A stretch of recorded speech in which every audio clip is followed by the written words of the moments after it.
നമസ്കാരം. പ്രധാന വാർത്തകൾ. തണ്ടർബോൾട്ടുമായുള്ള ഏറ്റുമുട്ടലിൽ മാവോയിസ്റ്റ് കൊല്ലപ്പെട്ടെന്ന സംഘടന. കവിത എന്ന ലക്ഷ്മി കൊല്ലപ്പെട്ടത് കണ്ണൂർ അയ്യൻകുന്നിൽ. പകരം വീട്ടുമെന്ന് വയനാട് തിരുനെല്ലിയിൽ പോസ്റ്റർ.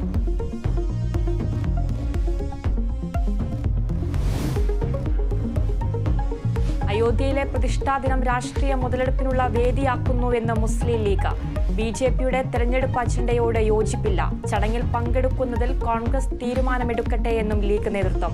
കോൺഗ്രസ് തീരുമാനം കൃത്യമായ സമയത്തെന്ന് കെ.സി. വേണുഗോപാൽ. ഗണേഷ് കുമാറും കടന്നപ്പള്ളി രാമചന്ദ്രനും ഇന്ന് മന്ത്രിമാരായി സത്യപ്രതിജ്ഞ ചെയ്യും. സത്യപ്രതിജ്ഞാ ചടങ്ങ് വൈകിട്ട് 4-ന് രാജ്ഭവനിൽ. പോരിനിടെ ഗവർണറും മുഖ്യമന്ത്രിയും ഒരു വേദിയിൽ. ചടങ്ങ് ബഹിഷ്കരിക്കാൻ പ്രതിപക്ഷം.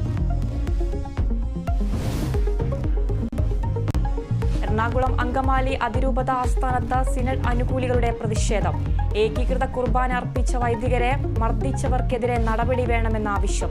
തീരുമാനം ഉണ്ടാകും വരെ പ്രതിഷേധം തുടരുമെന്ന് സിനഡ് അനുകൂലികൾ.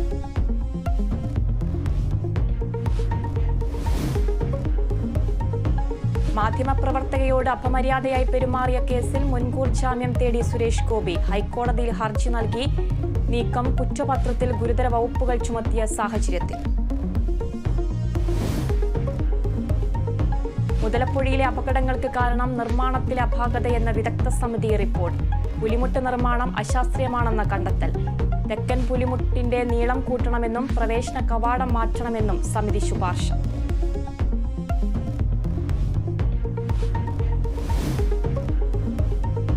നടൻ വിജയകാന്തിന് വിട നൽകാൻ തമിഴകം. സംസ്കാരം വൈകിട്ട് 4:45 ചെന്നൈയിൽ. ഉച്ചയ്ക്ക് 2 മണിവരെ ഐലൻഡ് ഗ്രൗണ്ടിൽ പൊതുദർശനം.